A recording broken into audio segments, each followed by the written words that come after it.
ರಾಮಗ ನೀರಡಿಕೆ ಆದಾಗ ಲಕ್ಷ್ಮಣ ಬಾಣ್ ಹೊಡೆದಿ ನೀರ್ ತೆಗ್ದಿದ್ದು ಇದೇ ಜಾಗ ನೋಡ್ರಿ. ಎಷ್ಟೊಂದ್ ಭಾರಿ ಸನ್ಸೆಟ್. ನಮಸ್ಕಾರ ಎಲ್ರಿಗೂ. ನಾ ಇವತ್ತ ನಮ್ ತಾಲೂಕ್ ಚುಂಚೋಳಿದಾಗಿರೋ ಬುಗ್ಗಿಗ್ ಬಂದೀನಿ. ನನಗ ಒಂದು ಚಲೋ ಅನ್ಸಿದ ಸ್ಟೋರಿ ಅದ ಈ ಬುಗ್ಗಿ ಬಗ್ಗೆ. ರಾಮ ಲಕ್ಷ್ಮಣ ಸೀತೆಯ ಹುಡುಕಾಟದಲ್ಲಿರ್ತಾರ. ರಾಮನಿಗೆ ಬಾಯ್ ಅರ್ತದ. ಲಕ್ಷ್ಮಣಗ ನೀರ್ ತರ್ಲಕ್ ಹೇಳ್ತಾರ.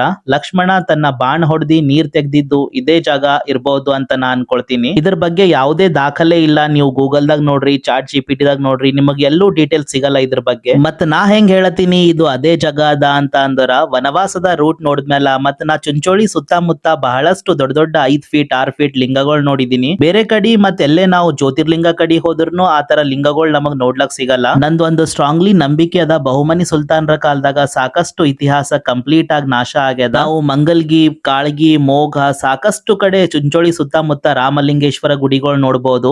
ಒಂದ್ ಕಾಲದಾಗ ದೊಡ್ಡ ವ್ಯಾಪಾರ ಕೇಂದ್ರ ಕೂಡ ಆಗಿತ್ತು ಈ ಪ್ಲೇಸ್. ಸೊ ಅದಕ್ಕೆ ಏನು ದಾಖಲೆಗಳಿಲ್ಲ ಹಿಸ್ಟ್ರಿದಾಗ ಇದ್ರ ಬಗ್ಗೆ. ಬಟ್ ಈ ತರ ಪ್ರಕೃತಿ ಮತ್ ಇದು ನೋಡಿದ್ರ ಇದ್ರ ರಹಸ್ಯ ನಮ್ ಯೋಚನೆಗಿಂತ ಬಹಳ ದೊಡ್ಡದದ ಅಂತ ಗೊತ್ತಾಗ್ತದ. ಈ ನೀರಿಗೆ ಬಹಳಷ್ಟು ರೋಗ ರುಜಿನ ತೊಳೆಷ್ಟು ಶಕ್ತಿ ಅದ ಅಂತ ಹೇಳ್ತಾರ. ಮತ್ ಇಲ್ಲಿ ನೀರು ಸದಾ ಕಾಲ ಹರಿತಾನೆ ಇರ್ತದ.